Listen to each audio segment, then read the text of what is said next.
What's going on, everybody, and welcome to my review of Halloween 1978. Now, some of you might remember that I've already reviewed this movie before, but the way I approach reviews has completely changed since then. Back when I first did it, my style was much shorter, much less detailed, and honestly, I wasn't anywhere near as confident in my own voice as I am now. I was using an AI narrator, I wasn't diving into the letter production stories, and I wasn't structuring things in a way that really lets me explore why a movie works on so many levels. Over time, my approach has grown. I'm not just doing reviews anymore, I'm doing deep dives, breakdowns, explorations of what makes this film stand out, and leading up to October 31st, I'm going to be reviewing the entire Halloween franchise and capping it off with a big ranking. So it only feels right to go back to the beginning, the original Halloween, and give it the kind of attention and detail that this film deserves. When you sit down and talk about this movie, the first thing you realize is that it's not just a horror movie, it's the horror movie.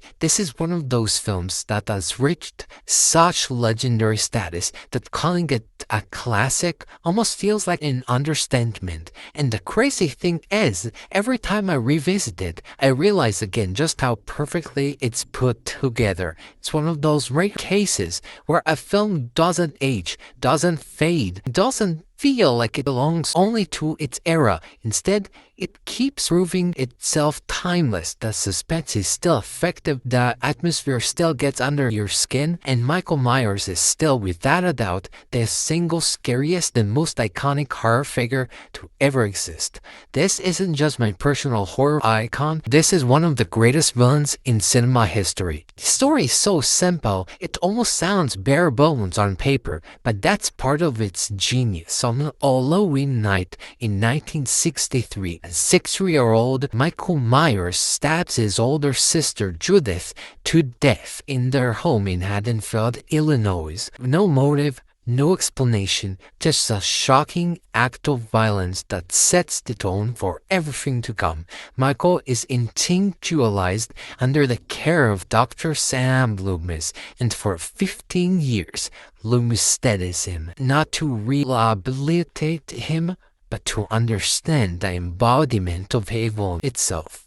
On October 30th, 1978, Michael escapes from Smith's Grove Sanitarium and returns to his hometown. From that moment on, he stalks Laurie Strode and her friends on what should have been just another Halloween night, and the quiet town of Haddonfield will never be the same again. That's the whole story, but the way it's told, the way Carpenter uses pacing and suspense makes it unforgettable.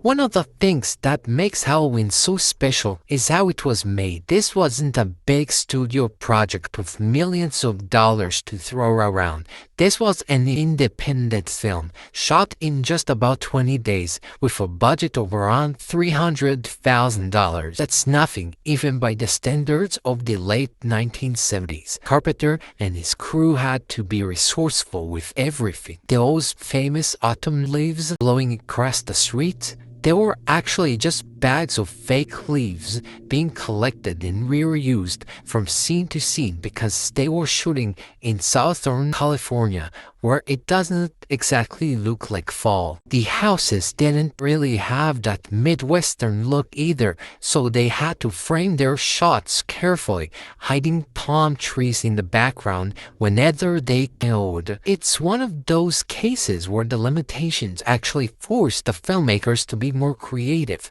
and in the end, those choices gave the film a structure that no amount of money could replicate. And then there's The Mask.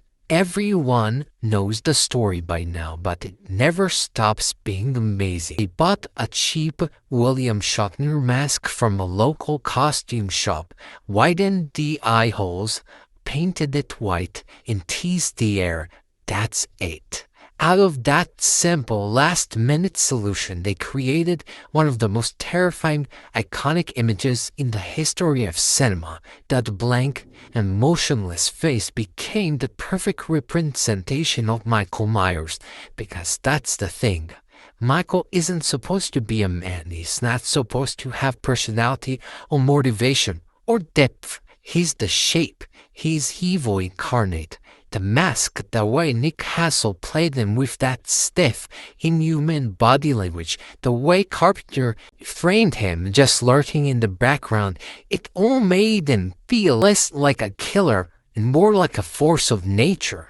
The performances elevate the material in ways that make it so memorable. Jamie Lee Curtis, in her film debut, immediately proved herself as a star. Laurie Strode feels real because Curtis plays her with a mix of innocence, vulnerability, and quiet strength. She's bookish, shy, not the type of girl you'd think of as a survivor, and yet as the night goes on, she becomes the embodiment of resilience. Dr. Pleasance as Dr. Loomis gives one of the most unforgettable performances in history of the horror genre.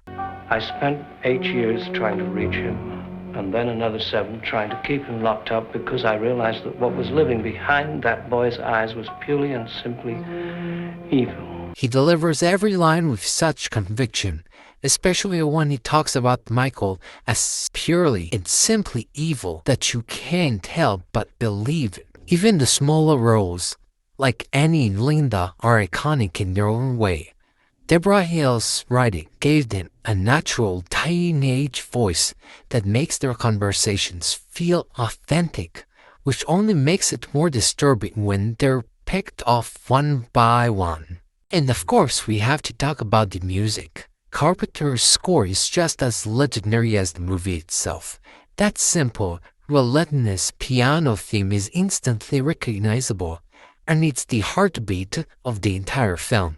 It's sparse, it's unsettling, and it never lets you feel comfortable. Without that score, Halloween wouldn't have had the same impact. It's one of the greatest examples of how important music is in film, and it proves that sometimes the simplest themes can be the most powerful. What makes Halloween so effective is that it doesn't rely on blood or gore. In fact, there's very little of it here compared to what slashers would become later. Instead, Carpenter built his scares through atmosphere, through silence, through the feeling that you're being watched. Some of the scariest moments in the film are just Michael standing there, half hidden in the shadows, watching from across the street, or his face slowly emerging out of the darkness behind Laurie. It's subtle, it's patient, and it taps into that primal fear of being haunted without ever needing to show too much. Looking back now, it's impossible to overstate the impact this movie had. It basically invented the slasher genre as we know it. Yes, you had movies like Psycho and Black Christmas before it, but Halloween is the one that blew the door wide open. It influenced Friday the 13th, A Nightmare on Elm Street, Scream, and pretty much every masked killer movie that came after. Michael Myers became the template, the archetype, the unstoppable, silent killer who could be anywhere, at any time. If you really want to nitpick, sure, there are little flaws. You can spot palm trees in the background. You can tell the budget was limited, and maybe a couple of the supporting performances aren't the strongest. But none of that matters. When you're watching the film, you're so drawn in by the suspense, the music, the performances, and the atmosphere that all of those details fade away. They don't weaken the film. In a weird way, they make it feel more authentic. At the end of the day, Halloween is pure perfection. There's nothing that would change about it. It's not just a horror masterpiece.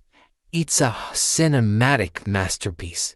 It's the kind of movie that redefined an entire genre, influenced generations of filmmakers, and gave us one of the most iconic villains of all time. Every single element, the story, the directing, the acting, the mask, the music, the atmosphere, works in harmony to create a film that's as terrifying today as it was in 1978. For me, this isn't just a 10 out of 10 horror movie. It's a 10 out of 10 movie. Period. It's perfect. It's timeless. And it will always stand out as one of the greatest films ever made. But that's just my take. What do you think of the original Halloween? Do you see it as a timeless classic, or has it lost some of its power today? Let me know your thoughts. And until next time, thanks for watching, and goodbye.